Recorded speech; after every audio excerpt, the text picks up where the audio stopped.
मुख्यमंत्री योगी ने दी है। महाकुंभ के लिए प्रधानमंत्री के कार्यक्रम के बारे में बताया गया है। इसके साथ ही उन्होंने तैयारियों की समीक्षा भी की है। 13 दिसंबर को प्रयागराज में प्रधानमंत्री मोदी के कई कार्यक्रम हैं। संगम से पहले उनका श्रृंगवेरपुर धाम में कार्यक्रम प्रस्तावित है। वहां वे निषाद राज पार्क, भगवान राम और निषाद राज की गले मिलने की प्रतिमा का लोकार्पण करेंगे और इसके बाद निषाद राज क्रूज से संगम आएंगे। संगम नोज पर आयोजित सभा में प्रधानमंत्री 6,500 करोड़ रुपए की लागत से बनी 150 से अधिक योजनाओं का शुभारंभ करेंगे।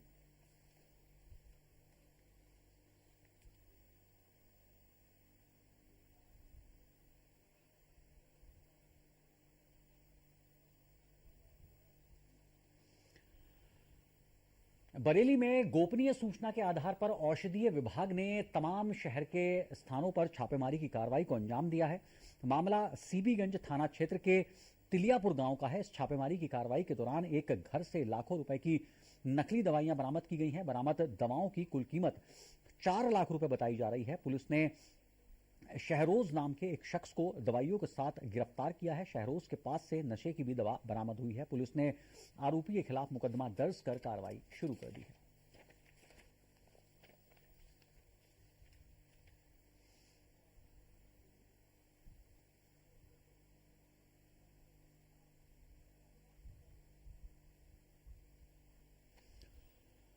और अब मामला है मानव तस्करी से जुड़ा हुआ। आपको बता दें कि मानव तस्करी की खबरें मिलने के बाद एनआईए की टीम ने 6 राज्यों में 22 स्थानों पर स्थानीय पुलिस के साथ मिलकर कार्रवाई की है। ये छापेमारी उत्तर प्रदेश के अलावा महाराष्ट्र, असम, दिल्ली, पश्चिम बंगाल और जम्मू कश्मीर में की जा रही है। 2024 में एनआईए ने साइबर फ्रॉड के केस के तहत मामला दर्ज किया था, जिसमें संगठित तस्करी नेटवर्क को खत्म करने के उद्देश्य से संदिग्धों के खिलाफ तलाशी अभियान।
सहारा प्रणाम, सारा समय में आपका स्वागत है। मैं हूं अनुज शर्मा। बुलेटिन की शुरुआत करेंगे इस वक्त की बड़ी खबरों के साथ। संभल हिंसा के छठे दिन शुक्रवार को यानी जुमे के दिन पूरे शहर में फोर्स को बढ़ा दिया गया है।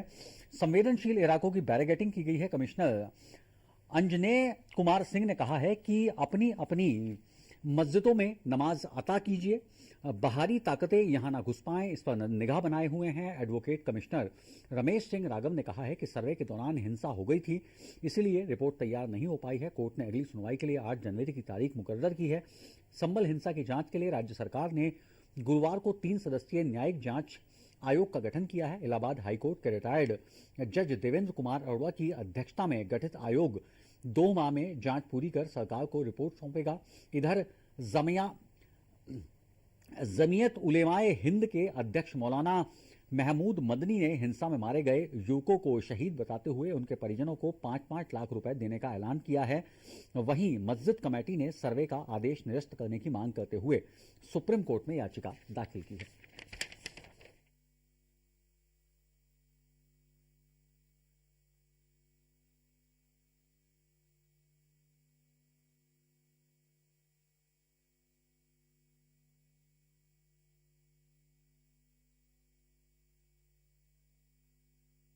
में वहाँ व्यवधान पहले किया।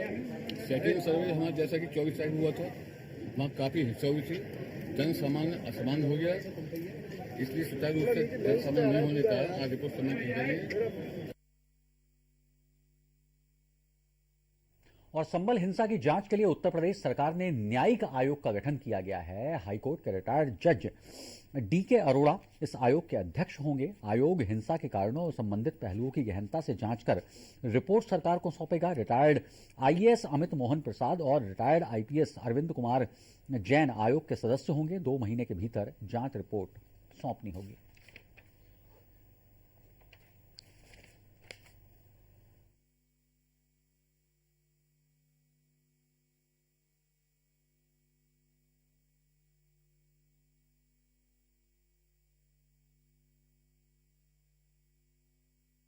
रामपुर से समाजवादी पार्टी के सांसद मौलाना मोहिबुल्लाह नदवी संसद सत्र के बीच एक दिन के निजी कार्यक्रम में रामपुर पहुंचे तो संभल में हुए बवाल पर पुलिस प्रशासन और सरकार को जमकर आड़े हाथों लिया। संभल में हुई नौजवानों की दर्दनाक मौत को प्रशासन को जिम्मेदार इसके लिए ठहराया। उन्होंने पुलिस फायरिंग की घटना को जनरल डायर के बाद इतिहास की सबसे क्रूर घटना करार दिया। उन्होंने आरोप लगाते हुए कहा है कि डीएम, एसपी और सीओ ने डायरेक्ट गोलियां चलाई हैं, लोगों के चेहरे को कुचल दिया गया है। उन्होंने कहा है कि यह वो नौकर हैं जो इनके टैक्स के पैसे से चलते हैं। उन्होंने कहा है कि संसद सत्र शुरू होते ही हम उस मुद्दे को संसद में उठाएंगे।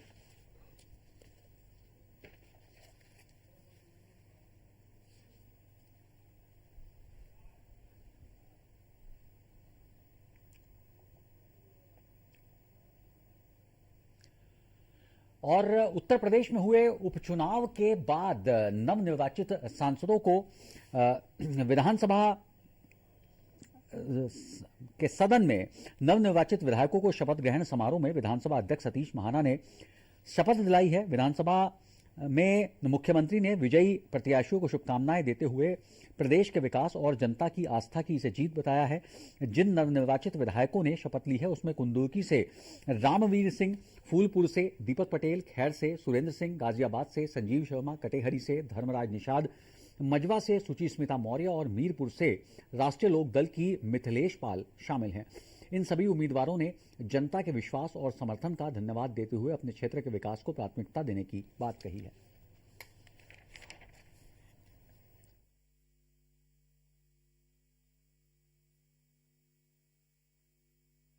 प्रधानमंत्री नरेंद्र मोदी पहली बार महाकुंभ मेले का शुभारंभ करने जा रहे हैं। 13 दिसंबर को प्रधानमंत्री मोदी गंगा पूजन कर महाकुंभ 2025 की औपचारिक शुरुआत करेंगे। ऐसा पहली बार होगा जब प्रधानमंत्री महाकुंभ आयोजन की शुरुआत करेंगे। इससे पहले डीएम या मेला अधिकारी ही गंगा पूजन कर माघ मेले या कुंभ मेले की शुरुआत किया करते थे। प्रयागराज में मुख्यमंत्री योगी ने इसकी जानकारी दी और महाकुंभ के लिए प्रधानमंत्री के कार्यक्रम के बारे में बताया है। इसके साथ ही उन्होंने तैयारियों की समीक्षा की है। 13 दिसंबर को प्रयागराज में प्रधानमंत्री मोदी के कई कार्यक्रम है और संगम से पहले उनका शृंगवेरपुर धाम में कार्यक्रम प्रस्तावित है। वहां से वे निषाद राज पार्क भगवान राम और निषाद राज की गले मिलते हुए प्रतिमा का लोकार्पण करेंगे। उसमें इसके बाद निषाद राज क्रूज से संगम आएंगे। संगम पर नोज पर आयोजित सभा में प्रधानमंत्री 6,500 करोड़ रुपए की लागत से बनी हुई 150 से अधिक योजनाओं का शुभारंभ करेंगे।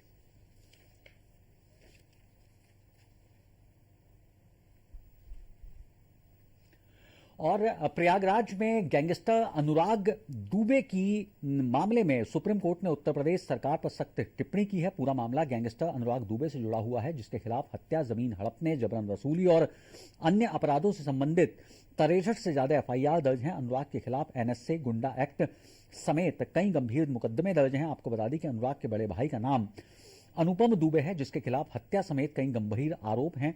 दरअसल अनुराग दुबे ने अग्रिम जमानत की याचिका सुप्रीम कोर्ट में लगाई थी और इसी को लेकर सुप्रीम कोर्ट ने उत्तर प्रदेश सरकार को खूब खरी खोटी सुनाई है।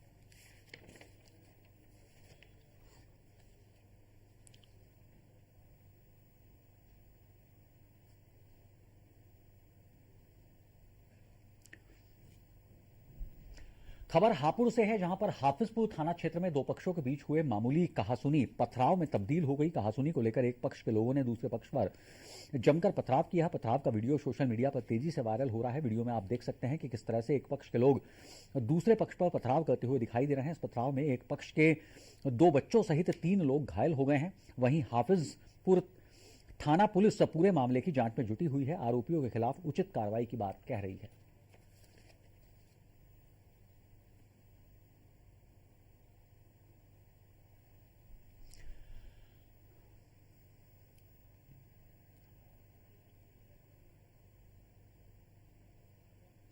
और आगरा में अपनी विकलांग बेटी की हत्या करने के बाद पिता ने रसोई में जाकर अपने को भी फंदा लगाकर आत्महत्या कर ली है।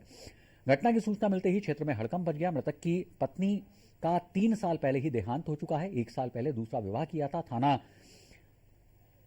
एतमादौला क्षेत्र के कटरा वजीर खां में रहने वाले 50 वर्षीय चंद्रप्रकाश उर्फ पप्पू ने अपनी 14 वर्षीय बेटी को जहर देकर उसकी पहले हत्या की और उसके बाद रसोई में लगे पंखे से खुद भी लटक कर आत्महत्या कर ली। घर की ऊपरी मंजिल पर रहने वाले मृतक के बड़े भाई इंद्रजीत ने शुक्रवार सुबह जब छोटे भाई का शव देखा तो पुलिस को उसकी सूचना दी। बहरहाल पुलिस पूरे मामले की जांच में जुटी हुई है।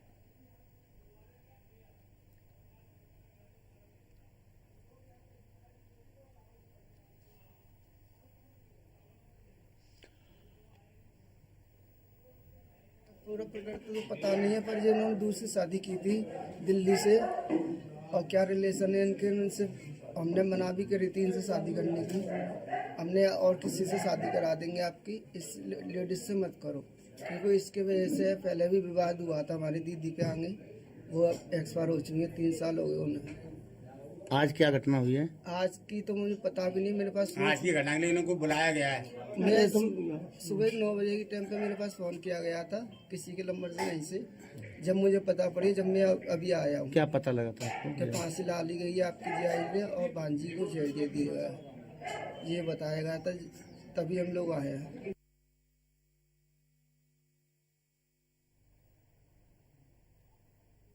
और कौशाम्बी जिले से 4 किशोरियां संदिग्ध परिस्थितियों में लापता हैं। दरअसल पश्चिमी शरीरा थाना क्षेत्र के स्थानीय कस्बे की रहने वाली सीमा देवी ने थाने में तहरीर देते हुए बताया है कि उसकी 16 वर्षीय बेटी अंजलि, 14 वर्षीय गीता, 17 वर्षीय विमला और पड़ोस में रहने वाली 14 वर्षीय गीता सब आपस में सहेलियां थी। सुबह 11 बजे खेत से साग तोड़ने के लिए घर से निकली थी, लेकिन शाम को वापस नहीं लौटी। परिजनों ने किशोरियों की काफी तलाश की, लेकिन कहीं कोई सुराग नहीं मिला। अनहोनी की आशंका में सीमा देवी ने थाने में तहरीर देकर पुलिस को जानकारी दी। 4 नाबालिग किशोरियों के गायब होने की सूचना पर पुलिस विभाग और लोगों में हड़कंप मच गया है। पुलिस ने तहरीर लिखकर मुकदमा दर्ज कर किशोरियों को खोजने के लिए कई टीमें लगाई हैं। पुलिस संदिग्ध ठिकानों के अलावा इलाके में लगे सीसीटीवी कैमरे को भी चेक कर रही है। नहीं जानकारी है, हम कहानी और लेवा लाई गई, अंजलि भी लेवा लाई के गई हमें, हमका पता नहीं कहाँ साग तोड़ने जाई थी, ये साग खाने जाई थी, लड़की संगत में चली गई है, घर से लेवा लाई के गई हमारे। अच्छा, कितने लोग गए हैं यहाँ से? 4 लोग। कस्बा पश्चिम शरीरा की रहने वाली एक महिला के द्वारा पुलिस को सूचना दी गई थी कि उसकी पुत्री और 3 अन्य लड़कियां जो मोहल्ले की हैं खेत में साग तोड़ने को कहकर गई थी, वापस घर नहीं आई हैं। जो सूचना प्राप्त हुई थी उस पर तत्काल पुलिस द्वारा अभियोग पंजीकृत किया गया है और इनकी सकुशल बरामदगी के लिए कई टीमों का गठन किया गया है। इस पर साक्ष्य संकलन किया जा रहा है और इस पर और गहनता से हम लोग इस सब पे मिलके उनको सकुशल ढूंढने का प्रयास कर रहे हैं। शीघ्र इस पर आवश्यक कार्रवाई करेंगे। बरेली पुलिस ने जमीन माफिया राजीव राणा गैंग के 33 बदमाशों पर बड़ी कार्रवाई की है। सभी पर गैंगस्टर एक्ट लगाया गया है।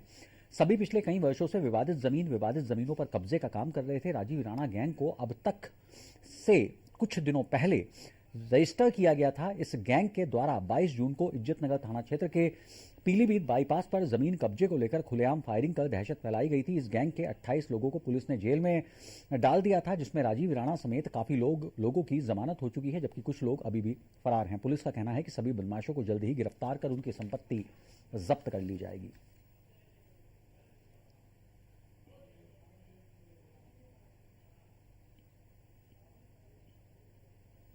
नगर जनपद बरेली के अंतर्गत एक गैंग जिसका लीडर राजीव राणा व उसके गैंग के सदस्य उसके समेत 33 लोगों पे एक गैंगस्टर एक्ट के अंतर्गत मुकदमा दर्ज किया गया है। इस गैंग के द्वारा पूर्व में सरकारी भूमि व अन्य भूमियों पर अवैध कब्जा करने के लिए क्रिमिनल प्रयास किए गए और इनके द्वारा इज्जतनगर थाने के अंतर्गत एक बड़ी घटना भी कारित की गई पीलीभीत बाईपास पे। उसके उपरांत इस गैंग के कई मेंबर्स को गिरफ्तार करके जेल भेजा गया था और आज इनके विरुद्ध गैंगस्टर एक्ट के अंतर्गत कड़ी कार्रवाई करते हुए मुकदमा दर्ज कराया गया है। बरेली में गोपनीय सूचना के आधार पर औषधि विभाग ने शहर के अलग अलग ठिकानों पर छापेमारी की है। पूरा मामला सीबीगंज थाना क्षेत्र के तिलियापुर गांव का है। इस छापेमारी के दौरान एक घर से लाखों रुपए की नकली दवाइयां बरामद की गई हैं। बरामद दवाओं की कुल कीमत 4 लाख रुपए बताई जा रही है। पुलिस ने शहरोज नाम के एक शख्स को दवाइयों के साथ गिरफ्तार किया है। शहरोज के पास से नशे की दवाइयां भी बरामद हुई हैं। पुलिस ने आरोपी के खिलाफ मुकदमा दर्ज कर कार्रवाई शुरू कर दी है।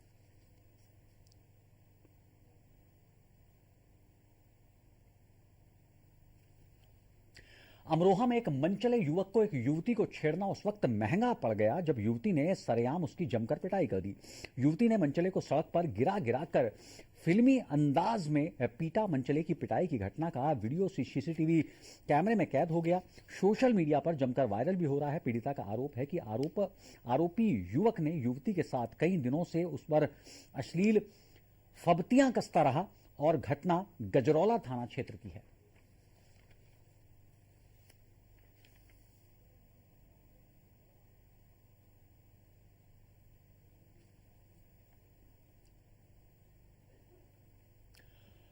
और खबर मानव तस्करी से जुड़ी हुई है। एनआईए की टीम ने 6 राज्यों के 22 स्थानों पर मानव तस्करी को लेकर छापेमारी की है। छापेमारी उत्तर प्रदेश के अलावा महाराष्ट्र, असम, दिल्ली, पश्चिम बंगाल और जम्मू कश्मीर में की जा रही है। 2024 में एनआईए ने साइबर फ्रॉड केस के तहत मामला दर्ज किया था, जिसमें संगठित तस्करी नेटवर्क को खत्म करने के उद्देश्य से संदिग्धों के खिलाफ तलाशी अभियान चलाया गया था। दरअसल ये तलाशी अभियान तस्करी कर जबरन श्रम और शोषण करवाने में लगे आपराधिक नेटवर्क के खिलाफ चल रही जांच का है। यह तस्करी राज्य की सीमाओं के भीतर और अंतर्राष्ट्रीय स्तर पर पुलिस और महिलाओं और बच्चों से जुड़ा हुआ है, जिन्हें तस्करी कर दुनिया के दूसरे देशों में मजदूरी के काम में लगाया जाता है।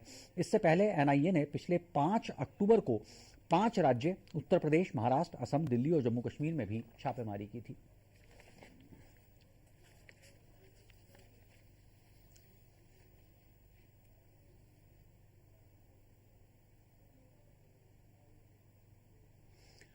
उत्तराखंड के मुख्यमंत्री पुष्कर सिंह धामी ने तमाम प्रशासनिक अधिकारियों के साथ एक विशेष बैठक की है, जिसमें श्री बद्रीनाथ, श्री केदारनाथ, श्री यमुनोत्री, श्री गंगोत्री धाम के शीतकालीन प्रवास स्थलों के लिए यात्रा शुरू करने और उसके व्यापक प्रचार प्रसार के निर्देश दिए हैं। इन शीतकालीन प्रवासों पर आने वाले तीर्थयात्री और पर्यटक अगर GVN के होटलों में रुकते हैं तो उन्हें 10% किराए की छूट भी दी जाए। बैठक में रजोत्सव सशक्त उत्तराखंड योजना की अल्पकालिक और दीर्घकालिक योजनाओं की समीक्षा के साथ ही अधिकारियों को सड़क दुर्घटनाओं को रोकने के लिए विशेष नियमावली तैयार करने के निर्देश दिए हैं।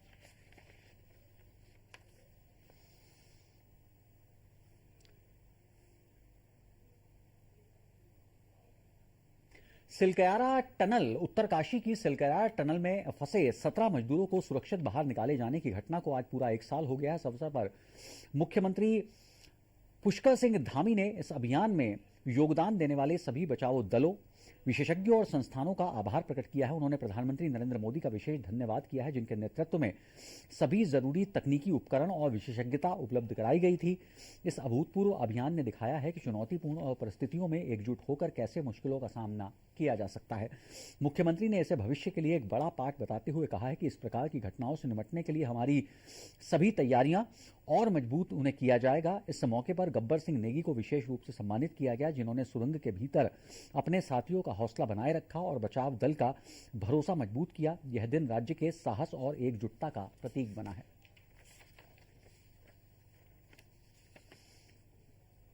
श्रमिक भाई सिलकयारा टनल से सकुशल बाहर निकले थे। मैं इस दिन के लिए अभी आदरणीय प्रधानमंत्री जी का धन्यवाद करता हूं कि उन्होंने वो सारी टेक्निकी, सारी विशेषज्ञ, सारा वो सामान हमको उपलब्ध कराया जिसकी हमको वहाँ आवश्यकता थी। और इस अभियान में लगे हुए सभी इंजीनियरों का, सभी बचाव दल का, हमारे आए हुए सभी प्रकार के जिन लोगों ने इसमें भारत सरकार के विभिन्न विभागों का, विभिन्न संस्थाओं का, राज्य सरकार के विभिन्न संस्थानों का, सबका आभार व्यक्त करता हूं जिन्होंने इस बचाव दल अभियान में काम किया। और ये हमारे लिए एक बहुत बड़ा आगे के लिए एक पाथे भी है कि हम आगे चलकर इस प्रकार के जो अभियान हैं उन अभियानों में कहीं पर भी अगर हमें किसी चुनौती का सामना करना पड़ता है तो किस प्रकार से हम लोग सब एक होकर जो है आगे इन अभियानों की चुनौती का सामना करेंगे। और कानपुर स्थित आईआईटी में इंडस्ट्री कोलैबोरेशन को लेकर एक विशेष कार्यक्रम समन्वय 2024 का उद्घाटन किया गया। आईआईटी के निदेशक डॉक्टर मनिंदर अग्रवाल की उपस्थिति में फीता काटकर इस कार्यक्रम का शुभारंभ किया गया। इसके बाद आईआईटी के निदेशक मनिंदर अग्रवाल ने मीडिया से बात करते हुए समन्वय के उद्देश्य और उपलब्धता के बारे में जानकारी दी। उन्होंने बताया है कि जिसमें शिक्षा जगत, उद्योग जगत के बड़े बड़े लीडर एक साथ आकर जुड़ेंगे और देश की बहुत बड़ी बड़ी समस्याओं को निपटाने के लिए एक मंच तैयार करेंगे। इस दौरान आईआईटी परिसर में एक एक्सपो लगाई गई जिसमें 50 से अधिक स्टॉल लगाए गए, जिसमें ड्रोन समेत कई टेक्नोलॉजी पर जुड़े हुए प्रोजेक्ट रखे गए।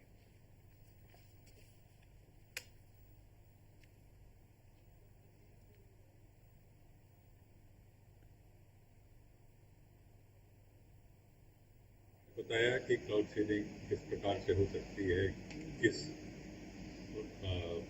रूप में हो सकती है और कब हो सकती है, तो उस पर चर्चा पहले भी चलती थी, अब भी चल रही है। देखते हैं आपको लगता है कि क्लाउड सीडिंग से पोल्यूशन का जो प्रॉब्लम है दिल्ली का वो सॉल्व हो सकता है? नहीं, पोल्यूशन का प्रॉब्लम क्लाउड सीडिंग से नहीं सॉल्व हो सकता। पोल्यूशन का प्रॉब्लम जो पोल्यूशन का सोर्स है उनको हटाने से क्लाउड सीडिंग से सिर्फ इतना होता है कि यदि पोल्यूशन बहुत अधिक हो जाए, कोई तरीका ना हो उसको हटाने का, तो क्लाउड सीडिंग का प्रयोग किया जा सकता है। तो फिलहाल इस बुलेटिन में इतना ही। ताजा तरीन खबरों के लिए आप लॉग इन कर सकते हैं हमारी वेबसाइट samaylive.com। सहारा प्रणाम।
सहारा प्रणाम, सारा समय में आपका स्वागत है। मैं हूं अनुज शर्मा। बुलेटिन की शुरुआत करेंगे इस वक्त की बड़ी खबरों के साथ। संभल हिंसा के छठे दिन शुक्रवार को यानी जुमे के दिन पूरे शहर में फोर्स को बढ़ा दिया गया है।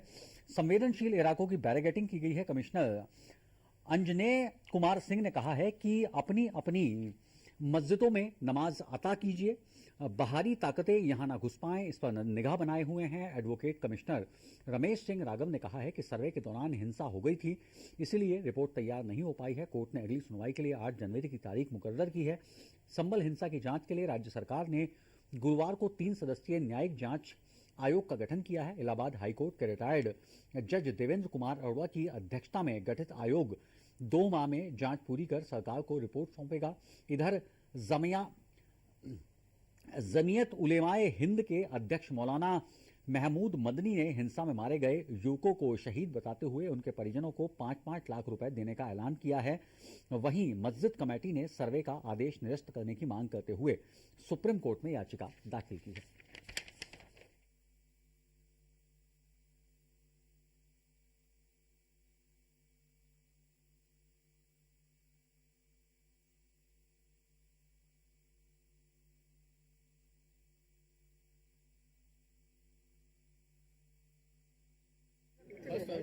वहाँ व्यवधान पहले किया। सेकेंड सर्वे हमारा जैसा कि 24 तारीख हुआ था, वहाँ काफ़ी हिंसा हुई थी, जन सामान्य असमान हो गया, इसलिए सुचारू रूप से जन सामान्य नहीं होने के कारण आज रिपोर्ट सबमिट की गई। और संभल हिंसा की जांच के लिए उत्तर प्रदेश सरकार ने न्यायिक आयोग का गठन किया गया है। हाईकोर्ट के रिटायर्ड जज DK अरोड़ा इस आयोग के अध्यक्ष होंगे। आयोग हिंसा के कारणों और संबंधित पहलुओं की गहनता से जांच कर रिपोर्ट सरकार को सौंपेगा। रिटायर्ड IAS अमित मोहन प्रसाद और रिटायर्ड IPS अरविंद कुमार जैन आयोग के सदस्य होंगे। 2 महीने के भीतर जांच रिपोर्ट सौंपनी होगी।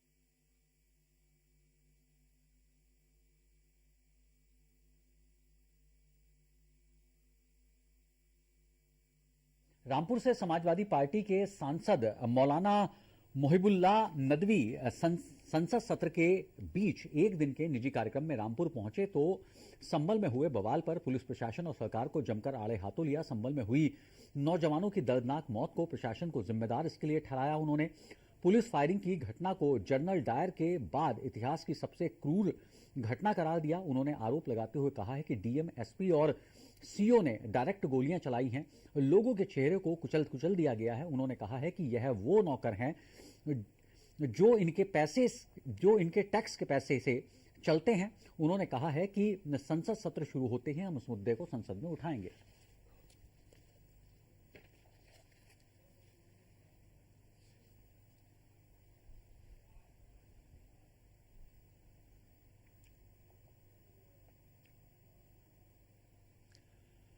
और उत्तर प्रदेश में हुए उपचुनाव के बाद नवनिर्वाचित सांसदों को विधानसभा के सदन में नवनिर्वाचित विधायकों को शपथ ग्रहण समारोह में विधानसभा अध्यक्ष सतीश महाना ने शपथ दिलाई है। विधानसभा में मुख्यमंत्री ने विजयी प्रत्याशियों को शुभकामनाएं देते हुए प्रदेश के विकास और जनता की आस्था की इसे जीत बताया है। जिन नवनिर्वाचित विधायकों ने शपथ ली है उसमें कुंदुरकी से रामवीर सिंह, फूलपुर से दीपक पटेल, खैर से सुरेंद्र सिंह, गाजियाबाद से संजीव शर्मा, कटेहरी से धर्मराज निषाद, मजवा से सुचिस्मिता मौर्य और मीरपुर से राष्ट्रीय लोक दल की मिथिलेश पाल शामिल हैं। इन सभी उम्मीदवारों ने जनता के विश्वास और समर्थन का धन्यवाद देते हुए अपने क्षेत्र के विकास को प्राथमिकता देने की बात कही है।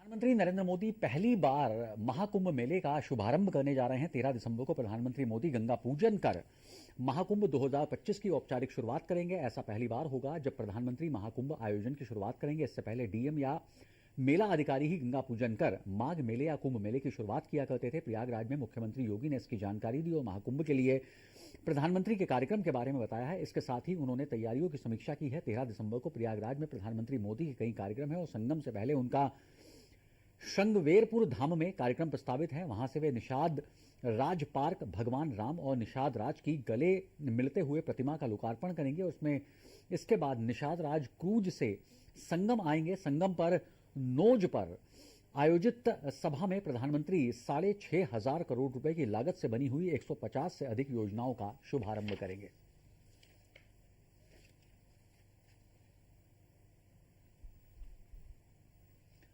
और प्रयागराज में गैंगस्टर अनुराग दुबे की मामले में सुप्रीम कोर्ट ने उत्तर प्रदेश सरकार पर सख्त टिप्पणी की है। पूरा मामला गैंगस्टर अनुराग दुबे से जुड़ा हुआ है, जिसके खिलाफ हत्या, जमीन हड़पने, जबरन वसूली और अन्य अपराधों से संबंधित 63 से ज्यादा FIR दर्ज हैं। अनुराग के खिलाफ NSA, गुंडा एक्ट समेत कई गंभीर मुकदमे दर्ज हैं। आपको बता दें कि अनुराग के बड़े भाई का नाम अनुपम दुबे है, जिसके खिलाफ हत्या समेत कई गंभीर आरोप हैं। दरअसल अनुराग दुबे ने अग्रिम जमानत की याचिका सुप्रीम कोर्ट में लगाई थी और इसी को लेकर सुप्रीम कोर्ट ने उत्तर प्रदेश सरकार को खूब खरी खोटी सुनाई है।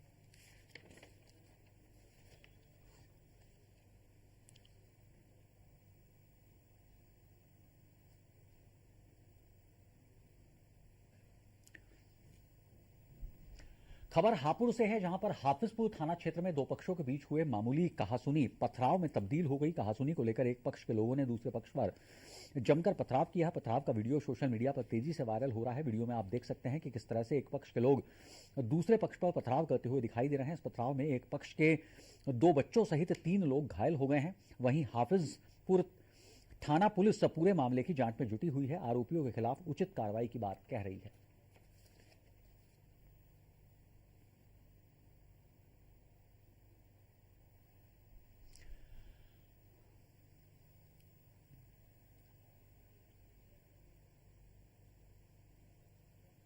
और आगरा में अपनी विकलांग बेटी की हत्या करने के बाद पिता ने रसोई में जाकर अपने को भी फंदा लगाकर आत्महत्या कर ली है।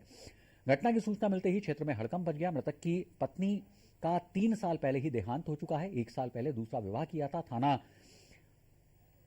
एतमादौला क्षेत्र के कटरा वजीर खां में रहने वाले 50 वर्षीय चंद्रप्रकाश उर्फ पप्पू ने अपनी 14 वर्षीय बेटी को जहर देकर उसकी पहले हत्या की और उसके बाद रसोई में लगे पंखे से खुद भी लटक कर आत्महत्या कर ली। घर की ऊपरी मंजिल पर रहने वाले मृतक के बड़े भाई इंद्रजीत ने शुक्रवार सुबह जब छोटे भाई का शव देखा तो पुलिस को उसकी सूचना दी। बहरहाल पुलिस पूरे मामले की जांच में जुटी हुई है।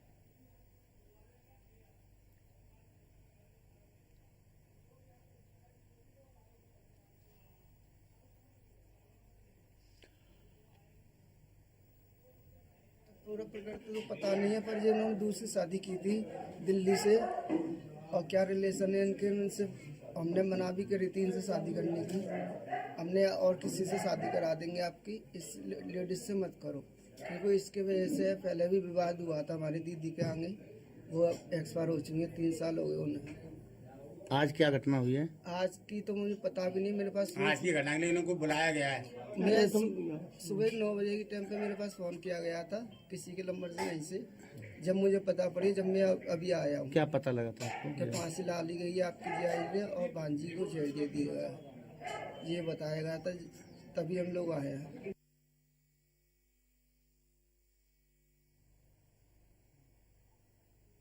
और कौशाम्बी जिले से 4 किशोरियां संदिग्ध परिस्थितियों में लापता हैं। दरअसल पश्चिमी शरीरा थाना क्षेत्र के स्थानीय कस्बे की रहने वाली सीमा देवी ने थाने में तहरीर देते हुए बताया है कि उसकी 16 वर्षीय बेटी अंजलि, 14 वर्षीय गीता, 17 वर्षीय विमला और पड़ोस में रहने वाली 14 वर्षीय गीता सब आपस में सहेलियां थी। सुबह 11 बजे खेत से साग तोड़ने के लिए घर से निकली थी, लेकिन शाम को वापस नहीं लौटी। परिजनों ने किशोरियों की काफी तलाश की, लेकिन कहीं कोई सुराग नहीं मिला। अनहोनी की आशंका में सीमा देवी ने थाने में तहरीर देकर पुलिस को जानकारी दी। 4 नाबालिग किशोरियों के गायब होने की सूचना पर पुलिस विभाग और लोगों में हड़कंप मच गया है। पुलिस ने तहरीर लिखकर मुकदमा दर्ज कर किशोरियों को खोजने के लिए कई टीमें लगाई हैं। पुलिस संदिग्ध ठिकानों के अलावा इलाके में लगे सीसीटीवी कैमरे को भी चेक कर रही है।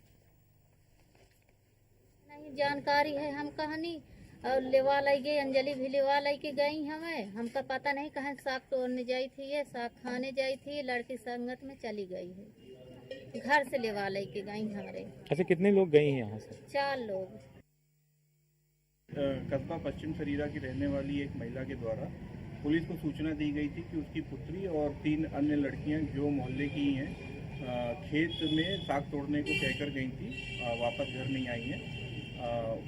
जो सूचना प्राप्त हुई थी उस पर तत्काल पुलिस द्वारा अभियोग पंजीकृत किया गया है और इनकी सकुशल बरामदगी के लिए कई टीमों का गठन किया गया है। इस पर साक्ष्य संकलन किया जा रहा है और इस पर और गहनता से हम लोग इस सब पे मिलके उनको सकुशल ढूंढने का प्रयास कर रहे हैं। शीघ्र इस पर आवश्यक कार्रवाई करेंगे। बरेली पुलिस ने जमीन माफिया राजीव राणा गैंग के 33 बदमाशों पर बड़ी कार्रवाई की है। सभी पर गैंगस्टर एक्ट लगाया गया है। सभी पिछले कई वर्षों से विवादित जमीनों पर कब्जे का काम कर रहे थे। राजीव राणा गैंग को अब तक से कुछ दिनों पहले रजिस्टर किया गया था। इस गैंग के द्वारा 22 जून को इज्जतनगर थाना क्षेत्र के पीलीभीत बाईपास पर जमीन कब्जे को लेकर खुलेआम फायरिंग कर दहशत फैलाई गई थी। इस गैंग के 28 लोगों को पुलिस ने जेल में डाल दिया था, जिसमें राजीव राणा समेत काफी लोगों की जमानत हो चुकी है, जबकि कुछ लोग अभी भी फरार हैं। पुलिस का कहना है कि सभी बदमाशों को जल्द ही गिरफ्तार कर उनकी संपत्ति जब्त कर ली जाएगी।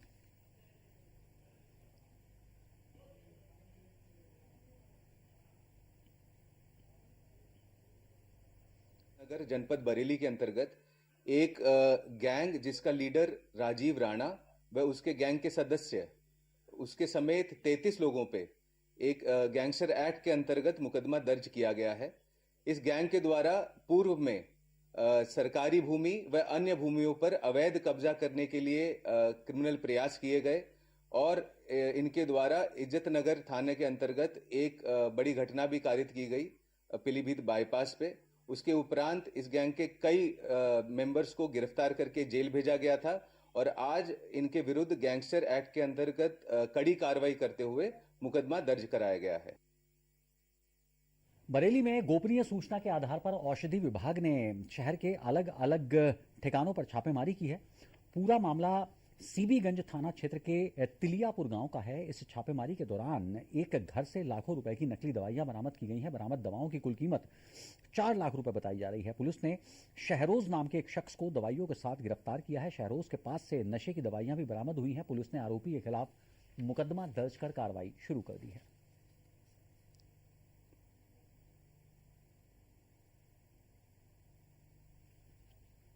अमरोहा में एक मनचले युवक को एक युवती को छेड़ना उस वक्त महंगा पड़ गया जब युवती ने सरेआम उसकी जमकर पिटाई कर दी। युवती ने मनचले को सड़क पर गिरा कर फिल्मी अंदाज में पीटा। मनचले की पिटाई की घटना का वीडियो सीसीटीवी कैमरे में कैद हो गया।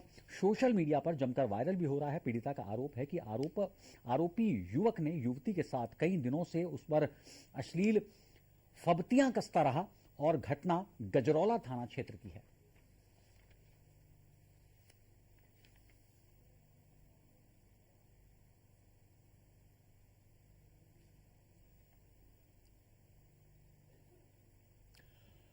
और खबर मानव तस्करी से जुड़ी हुई है। एनआईए की टीम ने 6 राज्यों के 22 स्थानों पर मानव तस्करी को लेकर छापेमारी की है। छापेमारी उत्तर प्रदेश के अलावा महाराष्ट्र, असम, दिल्ली, पश्चिम बंगाल और जम्मू कश्मीर में की जा रही है। 2024 में एनआईए ने साइबर फ्रॉड केस के तहत मामला दर्ज किया था, जिसमें संगठित तस्करी नेटवर्क को खत्म करने के उद्देश्य से संदिग्धों के खिलाफ तलाशी अभियान चलाया गया था। दरअसल ये तलाशी अभियान तस्करी कर जबरन श्रम और शोषण करवाने में लगे आपराधिक नेटवर्क के खिलाफ चल रही जांच का है। यह तस्करी राज्य की सीमाओं के भीतर और अंतर्राष्ट्रीय स्तर पर पुलिस और महिलाओं और बच्चों से जुड़ा हुआ है, जिन्हें तस्करी कर दुनिया के दूसरे देशों में मजदूरी के काम में लगाया जाता है।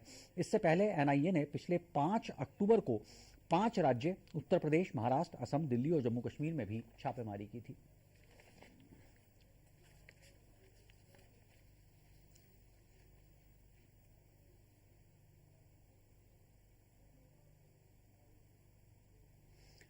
उत्तराखंड के मुख्यमंत्री पुष्कर सिंह धामी ने तमाम प्रशासनिक अधिकारियों के साथ एक विशेष बैठक की है, जिसमें श्री बद्रीनाथ, श्री केदारनाथ, श्री यमुनोत्री, श्री गंगोत्री धाम के शीतकालीन प्रवास स्थलों के लिए यात्रा शुरू करने और उसके व्यापक प्रचार प्रसार के निर्देश दिए हैं। इन शीतकालीन प्रवासों पर आने वाले तीर्थयात्री और पर्यटक अगर GVN के होटलों में रुकते हैं तो उन्हें 10% किराए की छूट भी दी जाए। बैठक में रजोत्सव सशक्त उत्तराखंड योजना की अल्पकालिक और दीर्घकालिक योजनाओं की समीक्षा के साथ ही अधिकारियों को सड़क दुर्घटनाओं को रोकने के लिए विशेष नियमावली तैयार करने के निर्देश दिए हैं।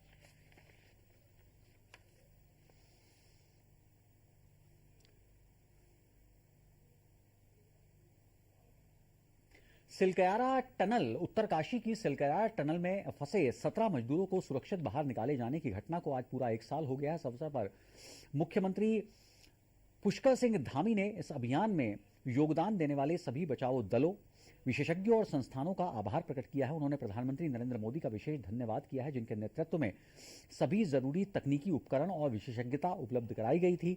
इस अभूतपूर्व अभियान ने दिखाया है कि चुनौतीपूर्ण परिस्थितियों में एकजुट होकर कैसे मुश्किलों का सामना किया जा सकता है।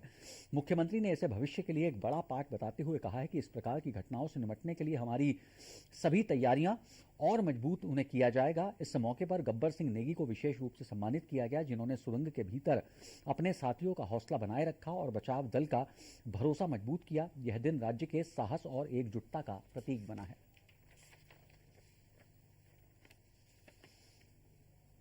समीक भाई सिलक्यारा टनल से सकुशल बाहर निकले थे। मैं इस दिन के लिए अभी आदरणीय प्रधानमंत्री जी का धन्यवाद करता हूं कि उन्होंने वो सारी तकनीकी, सारी विशेषज्ञ, सारा वो सामान हमको उपलब्ध कराया जिसकी हमको वहाँ आवश्यकता थी। और इस अभियान में लगे हुए सभी इंजीनियरों का, सभी बचाव दल का, हमारे आए हुए सभी प्रकार के जिन लोगों ने इसमें भारत सरकार के विभिन्न विभागों का, विभिन्न संस्थाओं का, राज्य सरकार के